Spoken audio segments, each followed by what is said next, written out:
నర్సీపట్నంకి future లీడర్గా మారాలనేది నా ఉద్దేశం. మంచి ఆశతో వస్తున్నాను. గతంలో మంచి నాయకత్వం అనేది మన రాష్ట్రానికి ఇచ్చిన వాళ్ళు ఎంతోమందిని స్ఫూర్తిగా తీసుకొని ఈ ఎలక్షన్లో ప్రజల ముందుకి వాళ్ళ ఆశీస్సుల కోసం వస్తున్నాను. కాబట్టి ఇంటికొక ఓటుతోటి నన్ను నాకు సపోర్ట్ చేసి మంచి ఒక మినిమం 10,000 ఓట్లు వస్తే నేను ఎల్లకాలం ప్రజల ముందే ఉండి ప్రజల వాయిస్ వినిపిస్తూ మీకు సేవ చేసుకుంటూ ముందుకెళ్తాను. ఏఆర్పీఎల్తో పని ముందుకెళ్ళడానికి ప్రయత్నం చేస్తాను. ఈరోజు ప్రోగ్రాం ఇంతవరకు నా సింబల్ జనాల్లోకి వెళ్ళిపోయింది, కానీ నేను ఇంకా ఎవరికి తెలియదు.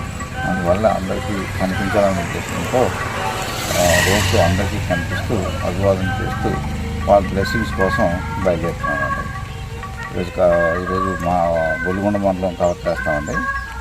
రేపు నర్సీపట్నం మండలం, ఎల్లుండి నాటుకోవడం, నెక్స్ట్ లాస్ట్ డే 10వ తారీఖున మాట్లాడుకోవడం. ఇలాగ 4 రోజులు ఈ ప్రోగ్రామ్ని డిజైన్ చేసుకున్నామండి.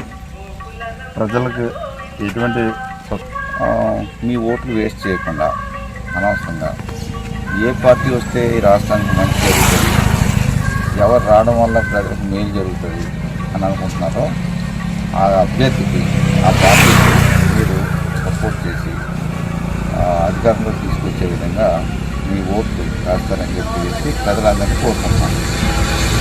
సరే, మీ ఇంటికి ఒక ఓటు. నర్సీపట్నం నియోజకవర్గ ఓటర్స్కి నేను కోరుతున్నది ఏంటంటే ఇంకొక ఓటుతోటి నాకు బ్లెస్సింగ్స్ ఇవ్వండి, సపోర్ట్ చేయండి.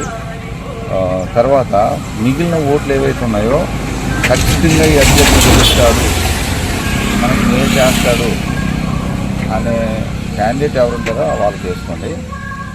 అనవసరంగా ఓట్లు మటుకు వేస్ట్ చేయొద్దు. ఇది నేను అప్పీల్ చేసేది.